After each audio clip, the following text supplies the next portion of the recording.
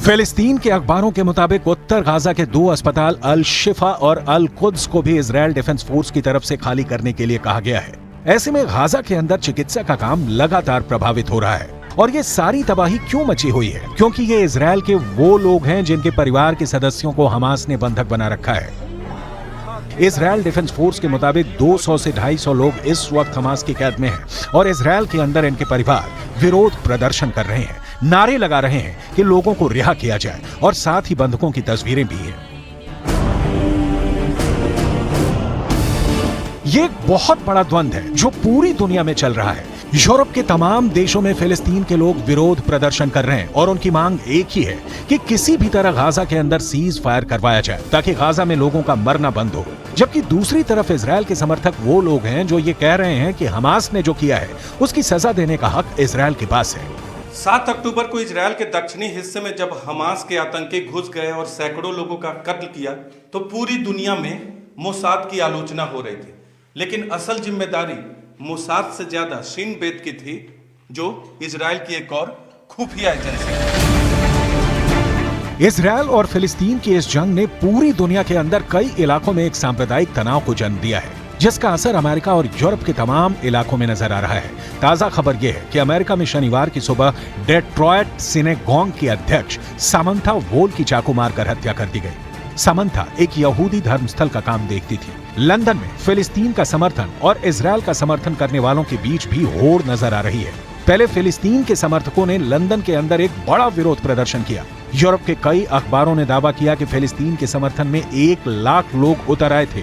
कई लोगों ने इस प्रदर्शन में आपत्तिजनक नारे लगाए थे जिनके खिलाफ कार्रवाई हुई है। वहीं दूसरी तरफ इस प्रदर्शन के बाद प्रतिक्रिया में 10,000 लोगों ने ही लंदन में प्रदर्शन किया और वो इजरायल के समर्थन में प्रदर्शन कर रहे थे। स्पेन में भी ऐसे ही प्रदर्शन हो रहे हैं। Esto se va a repetir cada ciertos años, se va repitiendo la misma historia. Si no buscamos una solución fija, que el Estado sionista respete las leyes internacionales, no va a haber una solución a corto plazo. Lo que está pasando ahora pasó hace 10 años y volverá a pasar de aquí a 10 años otra vez. Spain के Barcelona में एक बहुत बड़ा विरोध प्रदर्शन हुआ है। हजारों लोग फिलिस्तीन के झंडे लेकर बार्सिलोना में उतर गए। ये लोग फिलिस्तीन के समर्थन में नारे लगा रहे थे और तुरंत सीज फायर करने की मांग कर रहे थे। No servirá para nada porque los autores de las masacres y los autores y los cómplices de las masacres no estaban, ni el Estado de Israel, ni Estados Unidos, ni la Unión Europea en general. Todos los que estaban allá son títeres no tienen ninguna autoridad, ni tienen ninguna voluntad ni pueden solucionarlo. युद्ध की विभीषिका इतनी बड़ी है कि रफा crossing के पास भी जब इजराइल के टैंक का एक फायर हुआ तो इजिप्ट में हड़कंप मच गया। बाद में इजिप्ट की फोर्स की तरफ से ये सफाई दी गई कि इजराइल ने मान लिया है कि ये फायर गलती से हुआ था। कुल मिलाकर अगर गाजा की तबाही को नहीं रोका गया तो जल्द ही पूरा वेस्ट एशिया और अरब खौलने लगेगा। गाजा में इजराइल के ऑपरेशन पर बड़ी ब्रेक लग सकती है क्योंकि अब चीन ने ऐसा कदम उठा लिया जिससे अमेरिका तक खौफ फैल चुका है। इजराइल और फिलिस्तीन के मुद्दे पर चीन ने ऐसी चाल चली जिसका बड़ा फायदा ईरान को मिलेगा। और समझ लीजिए कि अगर ईरान को इसका फायदा मिलेगा तो लेबनान में हिजबुल्लाह को रोकने के लिए इजराइल का कोई हथियार काम नहीं आएगा।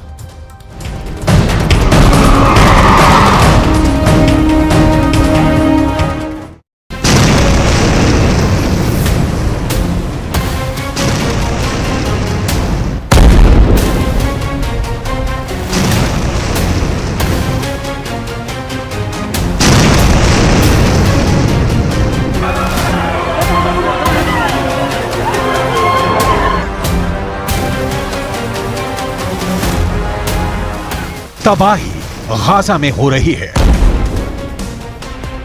गाजा में इजराइल के बम फट रहे हैं।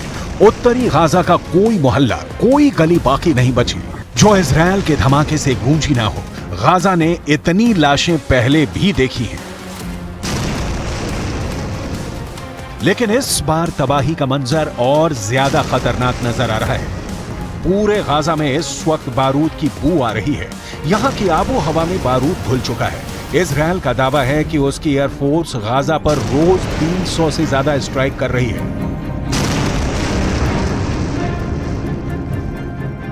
लेकिन गाजा से दूर दुनिया में 2 जगह इस युद्ध को कंट्रोल करने के लिए 2 वॉच टावर तैयार हो चुके हैं।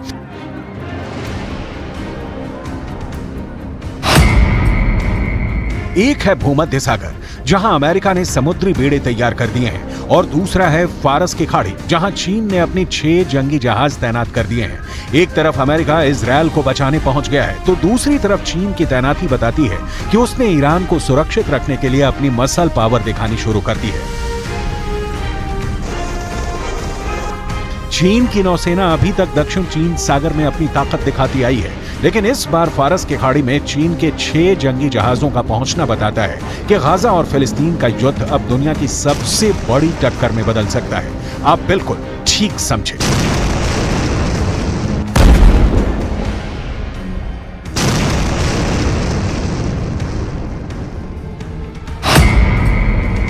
ये अब अमेरिका बनाम चीन का युद्ध भी हो सकता है। अमेरिका खुलकर इजराइल के साथ आ चुका है। अब चीन ने ईरान के करीब अपने 6 जंगी जहाज पहुंचा दिए हैं, यानी कह सकते हैं कि चीन अब ईरान के साथ है। वैसे बड़ी खबर यह भी है कि रूस के विदेश मंत्री सर्गेई लावरोव ने ऐसे अहम वक्त पर ईरान का दौरा किया है, इसलिए पुतिन ने यह भी बता दिया है कि रूस इस वक्त पूरी तरह ईरान के साथ है। गाजा में इजराइल की बमबारी को देखते हुए ईरान बार बार वार्निंग दे रहा है। इस वक्त गाजा में जितनी भी इमारतें इजराइल की बमबारी में ढहती जा रही हैं, वहां मलबे से बच्चे और बूढ़ों की लाशें निकाली जा रही हैं।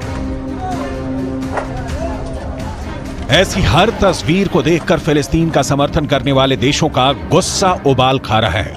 गाजा में इस इमारत में रेफ्यूजी रहते थे। जब इजराइल का बम यहां गिरा तो लोग लाशें गिनते गिनते थक गए। अब यहां चारों तरफ मलबा ही मलबा है। अंदाजा लगाना मुश्किल है कि इस मलबे में कितनी लाशें दबी हुई हैं।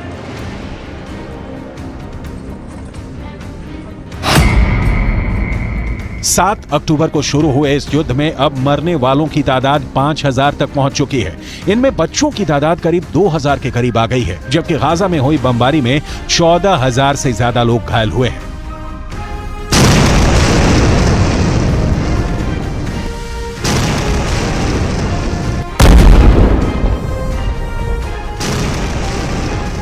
गाजा से आ रही तस्वीरों ने पूरी दुनिया को झकझोर कर रख दिया है।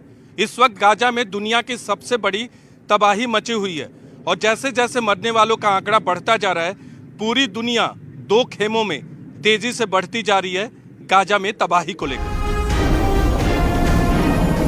इस बीच रिपोर्ट है कि जर्मनी के स्पेशल फोर्स की एक बड़ी टुकड़ी साइप्रस पहुंच चुकी है। जर्मनी की ये स्पेशल फोर्स अब साइप्रस में अमेरिका, इटली, नीदरलैंड्स और ब्रिटेन के स्पेशल फोर्स के साथ तैनात रहेंगी। यूरोप की तरफ से ऐसी तैनाती एक तरह से नाटो को भी इस युद्ध में खींच रही है।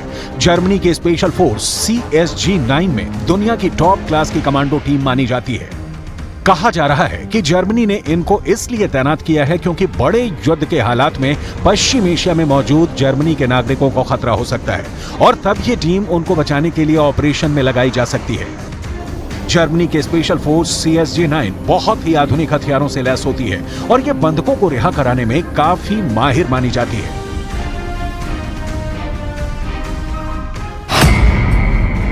देखा जाए तो एक तरफ इजरायल का साथ देने वाला अमेरिका और यूरोप है, तो दूसरी तरफ फिलिस्तीन के साथ ईरान के बाद रूस और चीन भी अब दूसरे गुट के रूप में उभरते नजर आ रहे हैं। चीन की नौसेना वहां पहुंच गई है, जहां तैनात रहकर अमेरिका ईरान को धमकाता है। अब चीन की तैनाती के बारे में जान लीजिए, क्योंकि इस पर अमेरिका की नजर पड़ चुकी है। चीन के ये 6 जंगी जहाज उसके 44वीं नेवल स्कॉट टास्क फोर्स के हिस्सा हैं। इसमें सबसे बड़ा नाम है चीन का जंगी जहाज जिब्बो, जो टाइप 52 क्लास का गाइडेड मिसाइल डिस्ट्रॉयर है। टाइप 052 अमेरिका के आर्लेक बर्ग क्लास के डिस्ट्रॉयर से छोटा है, लेकिन यह भी बहुत ज्यादा विध्वंसक है। टाइप 052 डिस्ट्रॉयर में 64 वर्टिकल लॉन्च होने वाली मिसाइल लगी होती है, जो 200 किलोमीटर के दायरे में दुश्मन को तबाह कर सकती है।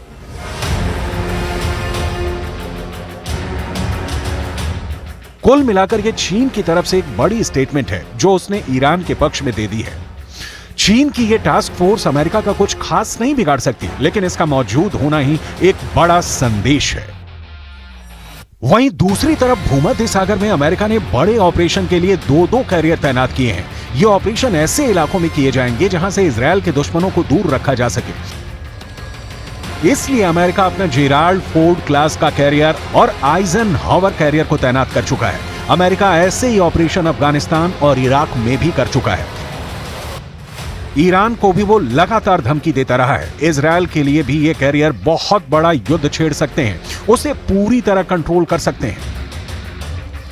अमेरिका का फोर्ड क्लास कैरियर और आइजनहावर कैरियर ये दुनिया के सबसे बड़े एयरक्राफ्ट कैरियर हैं। इसमें फोर्ड क्लास सबसे नया कैरियर है, इसे CVN-78 भी कहते हैं और ये कैरियर 1 लाख टन का डिस्प्लेसमेंट पैदा करता है। भारत का एयरक्राफ्ट कैरियर INS विक्रांत इससे आधे से भी कम वजन का कहा जाएगा। ये एयरक्राफ्ट कैरियर न्यूक्लियर पावर से चलता है, यानी इसकी रेंज अनलिमिटेड है और ये दुनिया में कहीं भी आसानी से पहुंच सकता है। ये एयरक्राफ्ट कैरियर 56 किलोमीटर प्रति घंटे की रफ्तार से समंदर में चल सकता है और ये एक कैरियर की बहुत अच्छी रफ्तार कही जाएगी। अमेरिका की तरफ से तैनात हुए जेराल्ड फोर्ड और आइजनहावर, ये दोनों कैरियर स्ट्राइक ग्रुप किसी भी नौसेना को अकेले हरा सकते हैं। अमेरिका नहीं चाहता कि रूस की नौसेना इस इलाके में आए, जैसा कि सीरिया में युद्ध के दौरान हुआ था। यही वजह है कि ये दोनों कैरियर फुल एयर पावर के साथ यहां पहुंचे हैं।